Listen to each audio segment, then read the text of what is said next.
Bonjour à tous et à toutes, j'espère que vous allez bien.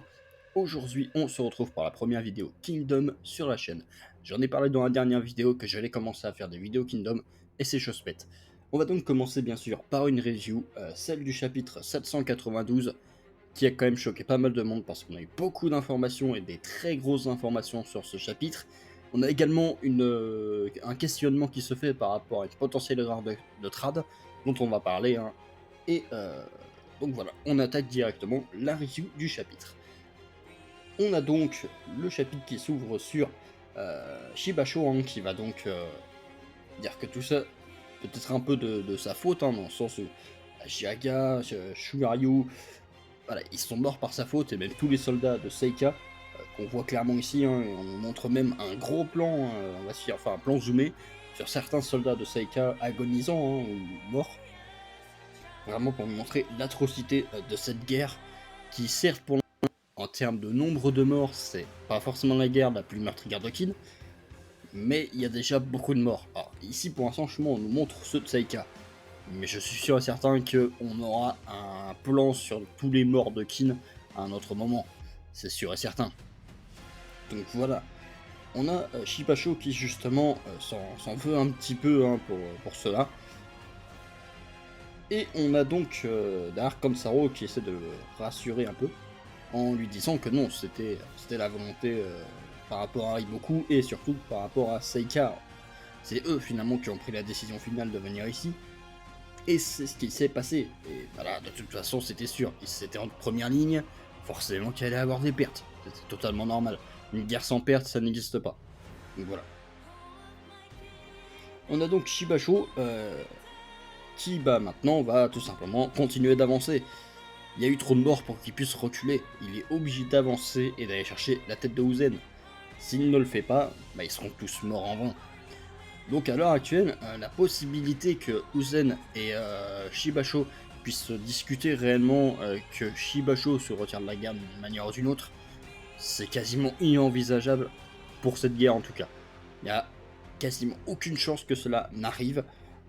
Par contre, peut-être que plus tard, oui, si Uzen s'en sort, effectivement, il est possible qu'il y ait discussion entre les deux plus tard, euh, puisque, bon, comme on dit, à la guerre sans rancune, donc peut-être qu'il y a possibilité par rapport à ça. Maintenant, ça reste à voir. C'est pareil, est-ce que Shibasho va se sortir vivant de cette guerre? Peut-être que non, peut-être que Saika va être rasé de la carte, tout simplement. C'est une possibilité aussi, même si ce serait quand même un petit peu dommage, hein, j'ai envie de dire. Le personnage a encore tellement à nous montrer, donc le dégager aussi vite, ce serait compliqué. Mais en même temps, le problème étant que si on continue sur l'invasion de Zao derrière, Saika c'est dans Zao. Géographiquement, c'est dans Zao. Donc clairement, c'est un petit peu compliqué à ce niveau-là. C'est-à-dire que Shibasho, il y a un moment où soit il va falloir qu'il prenne les armes contre toutes les armées de Kin, soit il va falloir qu'il rejoigne Kin. Il aura le choix entre les deux options, hein, de toute façon. Donc voilà. Et on a donc Kansaro qui lui aussi fonce dans le tas en découpant des têtes. Et on voit très clairement, hein, sur l'image que les deux se rapprochent de Uzen. Mais Uzen qui ne décroche pas un seul mot. D'ailleurs, de tout le chapitre, il n'a pas lâché un seul mot. Mais on y reviendra un peu plus tard sur ça, parce que je trouve ça en fait très important dans ce chapitre. On a donc les... les mecs qui vont faire leur rapport à Riboku, hein. Donc on va apprendre un peu plus la situation, on va dire, sur le front principal à Riboku. Et d'ailleurs, je trouve que c'est assez important de montrer ça, parce que ça montre que les informations arrivent quand même assez vite. Certes, il y a un temps de retard, mais les informations arrivent assez vite. C'est-à-dire que là, et beaucoup a littéralement les dernières nouvelles que nous avons. C'est-à-dire que Chiaga est mort, et que Shibasho est très proche quand même de Uzen, hein. Ils sont à quelques dizaines de mètres tout au plus. Donc voilà, ils sont vraiment très très proches. Et un combat peut être engagé à n'importe quand, ou une Gundao dans la tête. Donc voilà. On a donc Riboku qui ne fait pas trop de réactions, hein. Il reste plutôt stoïque, on va dire, mais qui va malgré tout dire que la conclusion de cette guerre est enfin proche, hein, grâce à Shibasho, etc. Bon, après, attention, parce que les conclusions les conclusions de Riboku, voilà, hein. On sait ce que ça vaut, on sait, voilà. Généralement, beaucoup fait une conclusion du type c'est bon, on va gagner, ça se passe pas toujours très bien. Donc voilà. Bon, excepté lors de la dernière guerre, évidemment, face à Kanki. Mais bon, là, c'était 300 000 contre 140 000. Là, il avait des raisons de croire qu'il avait gagné. Et encore, il a failli perdre. Donc voilà, de retour sur le champ de bataille, hein, où il y a des soldats qui volent de partout. euh, des soldats hein, ouais, de Zhao qui attaquent. Hein, et on a donc les soldats de Qin qui défendent leur roi. Avec Uzen qui continue à ne absolument rien dire. Il reste stoïque pour l'instant. On a juste les soldats qui font ce qu'ils peuvent. Hein. Euh, on a ici Aku hein, qui se bat, et qui d'ailleurs sur cette page se bat, il semblerait, contre Shibasho en fait, ou alors c'est Gakusho, mais on voit pas très bien sur la page qui c'est au niveau de l'armure exactement. Mais en tout cas, donc on a encore Aku qui semble être d'attaque, hein. Je dis bien qu'il semble, et on a Sou qui commence à se rendre compte que bah, là ça sent vraiment pas bon. Que là, bah, c'est perdu tout simplement. Il n'y a plus aucun moyen de renverser la vapeur. Hein. Il n'y a plus rien à faire en tout cas pour réussir à renverser le cours de cette bataille sur ce premier jour. C'est terminé. Ce premier jour, c'est défaite de Qin, en tout cas sur le front central. Sur les deux autres fronts, on ne sait pas encore. Alors, très sûrement que sur le front de Chine, enfin bon, il n'y a plus Chine, vous avez compris, c'est très probablement pour le moment à une égalité, on va dire, parce que bon, il y a quand même Won, etc., qui maintient, on va dire, les choses stables, on va dire. Donc je pense que ça sera une égalité de ce côté-là. Par contre, du côté des montagnes, j'espère justement une grande avancée sur ce premier jour pour pouvoir compenser un petit peu le centre hein, qui s'est fait détruire, quoi. Surtout que moi, à mon avis, Yotanwa, elle n'est pas restée les bras croisés, elle a quand même dû foncer un peu dans le tas. Donc voilà. On a donc Su qui commence à nous faire ses grands discours en demandant à ses soldats de rester avec lui jusqu'à la fin. C'est en quelque sorte aussi une manière de les motiver hein, à la guerre, hein, justement quand on demande personnellement à un soldat justement de mourir avec son général, c'est un moyen de les motiver justement jusqu'à la mort, de leur montrer qu'ils n'ont plus rien à perdre de toute façon. Donc voilà. Et on a donc So qui va demander à Aku de partir avec Uzen, hein, tout simplement, de prendre la fuite. Disant que voilà, c'est le général le plus important de l'armée. Et on a Aku qui va répondre que non, c'est So qui doit y aller. Tout simplement car Aku va dire qu'il n'a plus d'avenir. Il va dire que oui, il est pleinement conscient d'être justement ce général, hein, on va dire, le général numéro 1 de l'armée d'Uzen, mais il n'a plus d'avenir. Et il va nous expliquer pourquoi, et là, ça va faire mal. Il a expliqué justement le fait qu'il s'est pris un coup de Gundao dans le dos. On pensait que voilà, c'était une blessure grave, mais qu'à première vue, il avait l'air d'aller bien, vu qu'il continue à découper tout ce qui bouge. Mais en fait, non. Il a perdu l'usage de ses jambes, moralement parce que sa colonne vertébrale a pris sacrément cher. Donc voilà, c'est-à-dire que là, à coup, s'il tombe de son cheval, c'est terminé. Il se fait exterminer, tout simplement. Donc c'est son cheval qui lui permet de tenir debout, en quelque sorte, hein, de rester viable, on va dire, dans le combat. Mais on va en plus apprendre de ça. Ah mon dieu. On va apprendre en plus de ça que son cœur est sur le point de s'arrêter. C'est-à-dire que le gars, il doit déjà plus tourner à beaucoup de battements par minute. Et il le sait très bien, il est complètement à bout de force. C'est la fin d'Aku ici. On a un Aku qui, justement, va commencer à faire ses adieux. Qui va commencer, justement, à repousser Uzen. Mais en même temps, c'est là où ça va être très intéressant. Parce qu'on a un Uzen qui va commencer à avoir quelques légères réactions. Justement, hein, donc... on a un Uzen qui juste, j'ai l'impression qu'il fronce les yeux à travers son masque. Alors effectivement, c'est pas forcément facile à voir, mais c'est l'impression que j'ai. Et c'est déjà une réaction.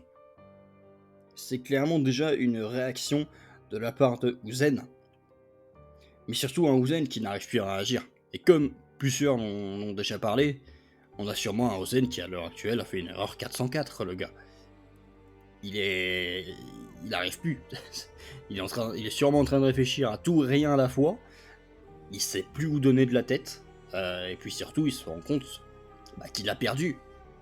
Pour la première fois, en tout cas depuis qu'on le connaît, il a vraiment perdu pour le moment en tout cas. Donc voilà. Le fait de s'être fait écraser comme ça sur la première journée, ça a dû lui faire très très mal. Et là, il se rend compte en plus qu'il va perdre son numéro 1. Donc clairement, ça va faire vraiment assez mal à Uzen. Même si on le prend pour quelqu'un justement de insociable qui utilise tout le monde comme des pions, est-ce réellement le cas? Ou est-ce que ce fameux masque ne cacherait justement pas ses véritables émotions, sa véritable identité? C'est-à-dire quelqu'un qui, tout au contraire, tient à ses soldats plus que n'importe qui, tient aux hommes plus que n'importe qui. Uzen serait en réalité quelqu'un de très gentil, finalement, mais pour des questions de guerre, il a mis ce masque pour pouvoir avancer finalement, parce que les émotions sur un champ de bataille, ça fait pas du bien, surtout quand t'es stratège. On l'a vu avec Carioten, hein. Au début, le fait d'envoyer des soldats à la mort, c'était très compliqué, puis elle a fini par s'y habituer, et c'est devenu justement une habitude. Et voilà, ça... Maintenant, les morts, limite, pour elle, c'est presque des chiffres, ouais, si vous voyez ce que je veux dire. Bien sûr, c'est une Teishin, donc ça reste un peu plus pesant, mais voilà, c'est plus autant que ça pouvait l'être autrefois, justement, au début, où Karutan se rendait compte que c'était elle qui les avait envoyés à la mort. Donc voilà, là je pense qu'on a un Uzen qui, justement, commence un petit peu à craquer, en fait. Il commence à être à bout du rouleau, et du coup, il a crash, tout simplement, hein. Il a fait une erreur 404. Donc voilà, pour ici. On va ensuite avoir du coup Suhu qui va justement faire réagir Uzen, hein, qui va le tenir par l'épaule. Hein. Faut quand même un contact physique pour le réveiller, le gars. Et on voit sur la case suivante que Uzen fuit. Ça y est, c'est fait, Uzen a décidé de fuir. Enfin, est-ce qu'il l'a décidé ou est-ce qu'on l'a forcé? Dans tous les cas, il n'a pas été capable d'aller contre la volonté d'Aku et Sohu, donc il décide de... Enfin, il accepte de fuir en tout cas, hein, ici. Mais surtout, il a pas un seul mot pour Aku, hein, qu'il doit très bien savoir qu'il ne le reverra jamais. Donc voilà. Mais en même temps, ça n'a pas l'air de particulièrement choquer Aku. Donc est-ce que Aku lui-même connaissait justement la véritable personnalité de son chef? Je ne sais pas. En tout cas, je pense qu'on va vite savoir pour Uzen, parce que le prochain chapitre va très sûrement être centré sur lui. On va très certainement avoir plusieurs infos sur lui, peut-être un flashback, un autre flashback hein, avec Aku. Faut voir. Ou tout simplement dans sa fuite, on va peut-être avoir des réactions. Donc voilà. En tout cas, on a Shibasho qui s'avance et qui lui fait un grand honneur parce que c'est Shibasho qui va affronter Aku ici. Mais d'abord, bien sûr, on a Aku qui nous fait donc son discours, hein, tout simplement. Son discours comme quoi, justement, ce n'est pas déjà la défaite de Uzen, c'est la défaite de son armée, et encore ce n'est pas face à Rigoku, mais face à Seika. Alors, déjà, à ce point-là, je suis pas tout à fait d'accord sur un point. C'est-à-dire que, oui, c'est la défaite de l'armée d'Uzen face à Seika, oui, mais l'armée d'Uzen est contrôlée par Uzen. Et Uzen n'a pondu absolument aucune stratégie ici. Donc si, c'est une défaite pour lui. Maintenant la question c'est est-ce qu'il pouvait pondre une stratégie? Et là la réponse est non. Il avait aucun élément. C'est-à-dire que Uzen, il n'avait plus ses cartes. Ses cartes de Shin et Won avaient été scellées dès le début. Même Aku, qui a été scellé quand même très rapidement. Alors il peut l'utiliser encore un peu ici pour s'enfuir. Mais c'est tout, c'est une carte piège quoi, Aku. Donc clairement, les cartes d'Uzen ont été scellées dès le début. Et en plus de ça, il n'avait pas d'informations sur Shibasho. Il ne savait pas que Shibasho était un monstre pareil, que c'était une moissonneuse-batteuse à la Uken. Parce que c'est littéralement ce qu'il a fait, Shibasho. Il est allé en 1v1 contre toute l'armée d'Uzen et il les a balayés. Non mais enfin voilà, c'est dire quoi. Et comme à l'époque, toute logique était inutile contre Uken, on a ici la même chose avec Shibasho, toute logique est inutile. Le mec à coup de Gundao, c'est bon, il t'a fait envoyer 10 000 soldats dans les airs. Donc voilà. Ici, clairement, Uzen ne pouvait pas prévoir que Riboku emmènerait encore un monstre comme ça. Que Riboku avait encore un monstre comme ça après avoir perdu Uken. C'était tout simplement improbable, bien sûr. Donc voilà, forcément que Uzen était décontenancé par rapport à ça. Mais en plus, je tiens à rappeler ici que il ne s'est écoulé qu'une seule journée. Et encore, est-ce que la journée est finie? Est-ce qu'il là il commence à faire nuit ou quoi? Bah on sait pas en fait. Mais il semblerait pas, hein, le ciel semble être encore assez clair hein, par rapport aux autres chapitres. Donc il semblerait pas forcément qu'on soit en fin de journée encore. Et c'est là où on peut se dire qu'en fait tout ça c'est peut-être produit seulement sur quelques heures. Et si c'est le cas, bah c'est extrêmement rapide forcément. T'as un mec qui fait la moissonneuse batteuse jusqu'à toi, t'as plus aucune carte en main, forcément, que même en t'appelant Uzen, pardon, bah, tu vas pas pouvoir créer un plan incroyable sorti des fagots, comme ça. Forcément que son seul plan c'était d'utiliser les cartes qu'il avait sous la main pour se protéger, et tenter de renverser la balance. Mais voilà, il n'avait pas d'autre choix en fait, Uzen ici, il ne pouvait rien faire d'autre, tout simplement. Il s'est retrouvé un petit peu dans la position de Riboku à l'époque, toutes ses cartes ont été scellées. Donc voilà. Donc ici, on a Aku hein, qui va justement continuer son discours hein, en disant que justement, en disant à Sao hein, tout simplement d'observer hein, justement Uzen fuir, car un jour il reviendra et ce jour-là, la Chine tremblera devant lui. Et c'est là où, comme beaucoup, je me suis posé la question, est-ce que c'est une erreur de trad?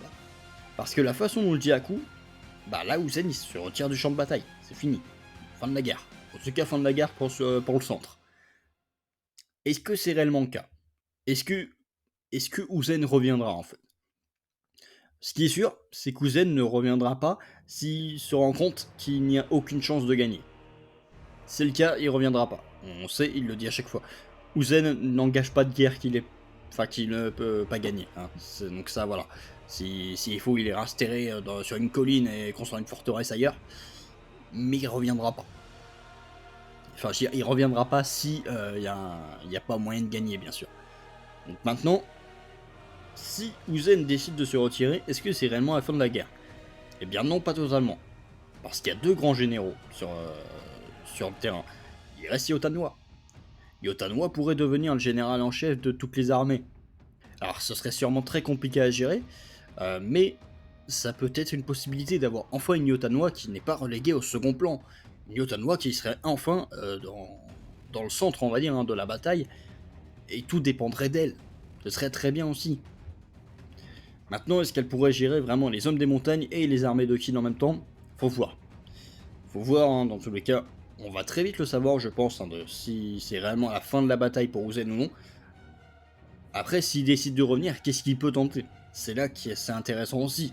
Parce que là, le problème étant que, est-ce que la Ishin, la Gyaku, tout ça, ils vont réussir à revenir tranquillement, et puis les ennemis vont dire, ouais, allez-y, on vous laisse faire. Je suis pas sûr. Maintenant, il y a aussi la possibilité du fait qu'on ne sait pas où est Shin. Le gars, il est quelque part, mais où, personne ne le sait. Et ça peut faire mal. Un instinctif, quand on sait pas où il est, c'est pas bon. Surtout après une prédiction de Riboku. En général, quand il y a une prédiction de Riboku et que Shin il peut faire un peu ce qu'il veut, ça sent pas bon. Hein. Je pense que vous avez tous pas mal d'idées en tête de ce que ça peut faire. Ou Ken, bonjour. Donc voilà. Clairement, il y a encore la possibilité Shin qui peut débarquer comme ça et puis qui peut aller se taper contre Shibasho. Hein. Maintenant, est-ce qu'il va réussir à faire quelque chose contre Shibasho? Bon, normalement, oui, quand même. Hein. Shin a quand même le niveau d'Uken, donc voilà. Donc oui, il peut clairement faire quelque chose contre Shibasho, il peut même sérieusement endommager. Donc voilà, il y a cette possibilité-là. Maintenant, est-ce que Shin va justement faire ça ou est-ce qu'il va décider de revenir sur son flanc? C'est à voir. Shin est un instinctif, il va sûrement aller là où son instinct lui dit. Donc voilà. Et donc, au moment où justement on a Aku qui dit que son seigneur reviendra un jour, c'est là qu'on a une réelle réaction de Uzen finalement, puisqu'on va avoir un plan déjà hein, sur les yeux de Uzen hein, qui en dit long en fait. Un Uzen qui observe son homme le plus fidèle, mais surtout un Uzen qui ici a la bouche ouverte en fait. Alors vous allez me dire, ouais, là j'ai la bouche ouverte. Oui, mais ça va très bien que pour Uzen, c'est une très grosse réaction. D'avoir juste la bouche entrouverte comme ça, en mode étonnement. C'est un Uzen qui déjà réagit. Et ça, c'est cool. On a un Uzen qui clairement réagit. On ne sait pas ce qu'il pense de toute cette situation, parce qu'il n'a pas décoché un seul mot de tout le chapitre. Mais en tout cas, on sait ici que Uzen accepte de prendre la fuite. Et oui, donc c'est une défaite de Uzen, ça c'est clair. Maintenant, voilà, c'est peut-être une défaite pour revenir plus fort, on verra. On a donc les mecs de Seika qui vont dire ouais, bon, ce mec il veut créer un royaume machin, il va faire comme nous. Mais bien sûr, on a Aku qui dit que c'est différent, patati patata. Bon, jusque-là, après, c'est plus des. C'est pas forcément très important, hein, cette partie-là, on va dire. Parce qu'on sait pas encore exactement quel type de royaume veut créer Oden. On sait que c'est un royaume de paix hein, qu'il veut créer, mais on sait pas encore avec quelle loi, etc. On sait pas comment il va faire ça. Et surtout, est-ce que ça ressemble au rêve de Sei? Parce que finalement, c'est ce que veut faire Sei, créer un seul et unique royaume. Donc voilà. On a donc Shibasho qui se tient face à Aku, et là, comme on pouvait s'en douter, hein, il n'y a même pas de combat. Aku était déjà mort, en quelque sorte. Il ne le savait pas encore, mais il était déjà mort. Donc voilà. Malheureusement, on le voit ici. Aku, premier général de l'armée du Zen, tombe au combat. Ça fait mal quand même. Ça fait clairement très très mal. Aku, il nous en a montré tellement durant cette guerre. Vraiment, ouais, ça fait mal parce que Aku, c'est clairement le personnage qui a le plus montré hein, pour le moment durant cette guerre. C'est lui qui a fait le plus de choses, qui en a accompli des vertes et des pas mûres, clairement, hein, sur le champ de bataille. Il s'est battu contre tout le monde, quasiment, et il a tenu jusqu'à Shibasho, quand même. Donc voilà. Alors maintenant, Aku, ici, était bien sûr complètement affaibli, il était plus que l'ombre de lui-même. Le gars, son cœur, s'était presque arrêté. Donc clairement, voilà. Aku, ici, ne pouvait bien sûr plus faire grand-chose face à Shibasho. Maintenant, si on prend Aku en début de guerre, à sa pleine puissance, là je pense qu'il y aurait eu quand même un combat assez intéressant. Aku aurait quand même perdu, parce que Shibasho, c'est voilà, c'est un autre game, mais Aku aurait quand même tenu un combat. Donc ici, on a Aku qui part avec les honneurs pour son maître, et on a un Uzen hein, qui, malgré tout ici, Uzen qui se retourne, et qui voit quand même les derniers instants de son général numéro 1. Uzen voit les derniers instants d'Aku. C'est quelque chose il semble qu'il ne voulait pas louper ça tout de même, probablement par respect justement pour Aku. Et clairement, on a un Uzen hein, qui ici est choc bar sur la page. Hein. Genre, personnellement, c'est ce que je vois en fait dans son expression. Il est choc bar. Il sait plus quoi penser, il n'arrive plus à réfléchir. Il a planté, tout simplement. Donc maintenant, le prochain chapitre justement va être très intéressant. Est-ce que Uzen va nous révéler peut-être quelques informations en plus, ou tout simplement ses impressions en fait de tout ça, ou est-ce que vraiment Uzen il va plus rien dire jusqu'à la fin, parce que le mec il est complètement déconnecté. C'est une possibilité aussi. Donc voilà, vraiment j'attends de voir en fait la réaction de Uzen, parce que en fonction de sa réaction, bien sûr, ça peut tout changer sur le champ de bataille. Si on a un Uzen qui clairement se dit bon c'est fini, on peut plus rien faire, on rentre, voilà. Le truc étant que dans tous les cas ici le front central va s'écraser, mais voilà, c'est le fond va se faire exploser. Hein. Je sais plus combien il avait dit d'hommes, hein, je crois 120 000, un truc comme ça au centre. Là, on peut quasiment compter au moins 100 000 hommes qui vont se faire laver, hein, sans problème, hein, dans une fuite. Voilà. Donc, clairement, ça va faire très très mal. Hein. Déjà, on a tous les hommes d'Aku hein, qui vont y passer, plus tous ceux qui sont passés avant. Clairement, voilà, ça va faire extrêmement mal. Et puis, bon, derrière, Uzen, il est pas encore sorti d'affaire non plus. Parce que bon, il y a Kansaro qui est libre. Bon, Shibasho, à première vue, bon, même s'il se battait entre guillemets contre Aku, il a one shot, donc ça n'a pas dû arrêter très longtemps. Donc, potentiellement, Shibasho, il peut se dire, bon, le prochain, c'est Uzen. Donc voilà. Clairement, faut voir hein, jusqu'à qui il va aller, hein, finalement, Shibasho. En tout cas, ici, ce qu'on peut voir, c'est que Sou survit encore hein, à tout ça. Et moi, je voudrais poser une petite question hein, avant de terminer cette vidéo. Denrimi, il est parti faire une pause pipi ou ça se passe comment? Non, sérieusement, il est où Denrimi? Il est parti faire quoi? Il avait le droit à sa pause café, c'était son heure? Non? Non, sérieux, je me pose la question. Il est où? On le voit plus. Il s'est fait tuer en off-screen? Bon. En tout cas, finito, hein, Denrimi. Voilà. Un jour, on le reverra peut-être. Il est parti délivrer Eki, peut-être. Bon, en tout cas, voilà, cette vidéo se termine sur ça. Alors c'est une première vidéo Kingdom, donc c'était peut-être assez brouillon. Dites-moi ce que vous en pensez. Parce que forcément les chapitres de Kingdom sont beaucoup plus détaillés, plus précis que des chapitres d'Haripo. C'est un seinen, donc c'est normal, les seinen sont en général quand même plus développés, plus précis. Je dis bien en général, il y a des exceptions comme tout. Il y a des shonen très développés aussi. Donc voilà, dites-moi ce que vous en avez pensé. Est-ce que c'est brouillon? Est-ce que c'est compréhensible ou pas? Comme ça, je pourrais améliorer pour les prochaines vidéos, hein. Donc voilà. En tout cas, j'espère que ça vous aura plu un minimum. Dites-moi également ce que vous avez pu penser du chapitre. Et puis ben, nous, on se retrouve pour de prochaines vidéos. Allez, salut tout le monde.